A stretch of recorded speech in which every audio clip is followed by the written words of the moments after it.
This is To the Point with Michael Williams. Good morning. Controversial election reform and a brewing algae crisis. We talk about both. We'll begin with the tide of toxic algae many worry will swamp the Treasure Coast waterways again this summer. Scientists say phosphorus from the fertilizer used in agricultural fields in the watershed north of Lake Okeechobee are a prime culprit here. That phosphorus pours from north to south into the big lake. An average of late of about 500 tons a year, 5 times what experts think the lake can handle without supercharging those algae blooms. My first guest, Republican local Congressman Brian Mast. Bottom line is this: people should be worried. We just passed the beginning of May, not even into summer. You've seen the most toxic algal blooms ever measured in the history of Lake Okeechobee, over 100 times more toxic than what the EPA said humans should come in contact with. That is concerning. What can be done? That's the bottom line question. More water has to go to the Everglades. More water has to get out of the lake before we get into hurricane season and those heavy rains, as can be expected as we move into summertime. Certainly a lot of prayer that these algal blooms dissipate, which is not likely because the temperatures are only going up from here until September, October. So that's the worst conditions for those algal blooms. And we need the state of Florida to acknowledge that this is going to be a state of emergency. And I'd make one more quick point on this. EPA has acknowledged that this is toxic and poisonous. Corps of Engineers has acknowledged this toxic and poisonous. And de facto, the state of Florida has acknowledged this in this way. The South Florida Water Management District, before getting any reports of just how toxic that bloom was in the Pahokee Marina, has begun spending hundreds of thousands of dollars to clean that up because they knew before they ever got a test back just how toxic it was. They need to take that seriously. What can federal policymakers do, though? Because people are upset with everybody, and they're saying, wait a minute, environmentalists tell me we've had plans for 40 years, and the federal-state partnerships are always saying the next plan's just around the corner. And they say one of the big answers is plans that need the dust taken off of them to clean phosphorus coming in from the watershed to the north into the lake. The phosphorus load is just too much. They say there's plans to address it, but it never is by state and federal policymakers. Federal law is not going to put into place that there's a phosphorus load, maximum load going into Lake Okeechobee or coming out of Lake Okeechobee. I have tried to work with the EPA. It's the chief legislation I work on, saying no greater than 8 parts per billion microcystin, because that's literally toxic. We won't take that load. Number one piece of legislation. At the state level, state lawmakers, state senators, they can absolutely be writing legislation to say, no loads greater than 10 parts per billion phosphorus, like the Everglades enjoys right now. That could be put for the Kissimmee, for Lake Okeechobee, the Caloosahatchee, the St. Lucie. That could be put on those waterways. That's not been undertaken under this last legislative session. What we need from the federal level is certainly a bill to pass to the Corps of Engineers to say, hey, no discharges over this toxic level, 8 parts per billion microcystin. And beyond that, to say, if there's going to be a state of emergency there, they're going to use efforts from the Federal Stafford Act to go out there and support the cleanup efforts of this on Lake Okeechobee. Congressman, we're almost certain to see, though, because none of that is necessarily in place, to see discharges, especially in rainy season, to the east and west. Given that eventuality, that concern that's going to have you meeting with a lot of concerned constituents this summer, are you able to line up extra help for affected residents and businesses ahead of the emergency, or are people going to have to wait till the emergency is very likely upon them before they can get help? Already hammered so badly by COVID, they're worried they're going to be hammered again. What can you do ahead of this crisis? You took the words out of my mouth. Already hammered by COVID, businesses, restaurants on the water, you name. Here's my commitment to what I'm going to do. If the Corps of Engineers tells us that they're going to start discharging water into the St. Lucie, we are going to go out there. I'm going to drop my dinghy in the water, and I'm going to anchor it directly beneath that lock and dam so that they can't dump that water out. I swear to God, that's what I will be doing.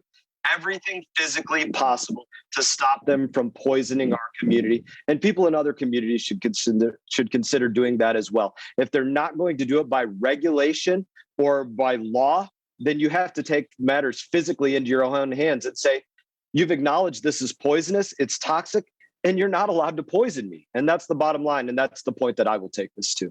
But it's symbolism, and it will have real value there. It's certainly got a lot of media coverage. You and your dinghy underneath. It's not symbolism. It's literally stopping them. Well, can you though? Because the Army Corps, at the end of the day, they're the ones who make that decision. They've got to be worried about the dike. And I didn't mean to be facetious, but ultimately they say we've got to also be worried about the dike. So as a practical matter, can you really stop them long term? And what is your bottom line to folks about where we go? Two important points on that. So one, you can physically stop them. They have barriers outside of those lock and dam structures that if people or vessels move inside of that, they can't empty those lock and dams because they would sink a vessel, the undertows, the things that go on in there. They can't do it. So yes, it would physically stop them from being able to move that water. That's why that's important. The other side of this is to simply say, listen, you're not going to dump the toxic water on us. And that's the bottom line. We will do everything physically to stop you. Briefly, is it even legal to do what you're suggesting? I think it should be illegal for them to dump toxic water on us. I don't know if it's legal for me to go out there and do that or not, but it's the most responsible thing that can be done. Again, to put it into perspective, the most toxic water ever measured on Lake Okeechobee, over 100 times more toxic than what the EPA said people should come in contact with. It's irresponsible to not do everything possible to stop them from dumping that on an epicenter of population. Let me give you one other quick point on this. You read all the releases on Piney Point, and in those releases on Piney Point, in every single one of them, they mentioned human health and human safety over and over and over again. This should be no different. My next guest, longtime Florida Audubon Society scientist, Dr. Paul Gray. We began by talking about the sources of the blooms and the fixes that everyone knows exist, but year after year fail to be fully put into law and action.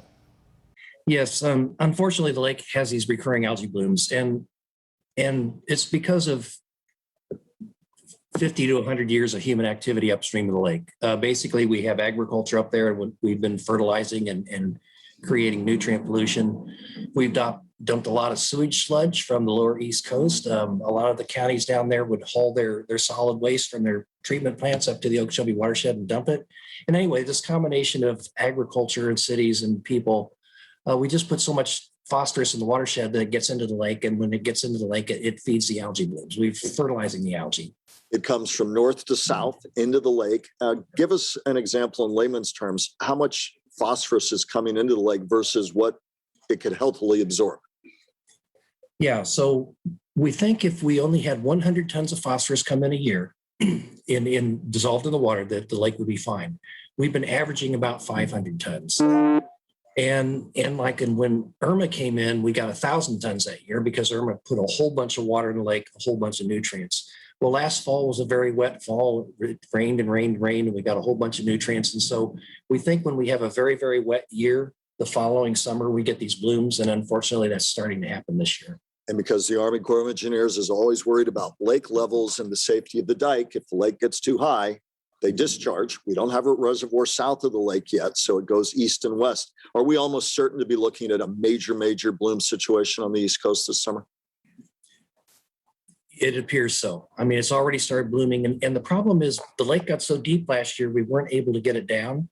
And the Corps really doesn't want the lake to go above about 17 feet, and we're at 14. Well, Irma raised the lake 3 feet in 1 month. So we're just one storm away from the really high concerning levels where they have to dump. They don't have any choice to be environmentally conscious. They have to dump for safety. And so we're kind of set up for what is an unfortunate scenario. A really tough summer of algal blooms. Dr. Gray, we have answers. The answer is dump less phosphorus. And for years, we've talked about plans that seem to collect dust. But am I correct? We've had plan after plan after plan about how to cut down phosphorus load coming into the lake. And yet here we go again. Talk about that. Yeah, so the big plan is Everglades restoration. Right now, we're building 2 big reservoirs, one on the St. Lucie Canal and one on the Caloosahatchee Canal, and those will help with the dumps. We're trying to get the Everglades agricultural area reservoir, a great big reservoir south of the lake that can, if the lake gets too deep, we could pop water off to that. We want to do projects north of the lake, and they're underway, but they're such big projects and they cost a lot of money that it's been hard to get them built. But the sooner we get them built, the sooner the colonel will have other decisions besides let's just dump the water down the estuary. But Dr. Gray, we know the answer, which is to mitigate, to slow the inflow from north of the lake and to clean that water. But we've got to do that by building treatment and allowing it to come in more slowly. Am I correct there? You're exactly correct. When I mentioned Hurricane Irma raising the lake 3 feet, we've got to be able to catch that water and not let it glug into the lake. But the watershed's very, very overdrained. And so part of what we need to do upstream of the lake is build more storage. We can pay people to plug their ditches. And when the rain falls in their wetlands, it just sits there instead of glugging into the lake. But we have a lot of that to do, and we don't really have very good plans right now to get that done anytime soon. How frustrated are you, bottom line? And what do you say to people on the East and West Coast? And what is your plea to policymakers? Because we know the solutions. We talk about them every time we have a major crisis. Yet here we go again. You've got a clean water coming into the lake. Of course, work's ongoing south of the lake, but it's still going years before it's done. What's your frustration? What's your plea? Sum it up for our viewers and to policymakers if you were talking to them directly right now. The first place is this is not a sprint, it's a marathon. The problems are really big. But as you said, we do know how to fix it. And there's a whole toolbox full of things we can do. And we've been talking to the governor's blue-green algae task force, and they're going to start meeting again. And they've really been helpful in saying, here's what you guys got to do, get to work on it. And so we have some programs, we're trying to get best management practices for all the farmers to make them do as well as they can with nutrient control. But we're going to need way more than just best management practices. We're going to need storage projects. We're going to need cleaning projects. And we just have to get funding and do it. And so far, that's been a slow process. Very briefly, it sounds like you also need the public outcry that demands it finally gets done now. We have the answers, but the political will in the Capitol, we need that. Yeah, we need public support. And, even though we have a really big problem, we have a really big watershed. It goes all the way up to Orlando. We have a whole huge area of opportunity to do projects. So, people ask me if I still am optimistic we can do it. And I guess, I'm still trying, so I must be, but it's going to be a lot of work. And that's the thing that kind of is daunting to policymakers. It's going to cost a lot of money, but if we don't spend the money and fix this green algae is going to be our life. And I don't think anybody in Florida wants that. Ahead, controversial election reform signed into law, minus any local media allowed, by Governor DeSantis in West Palm Beach. Our roundtable reacts.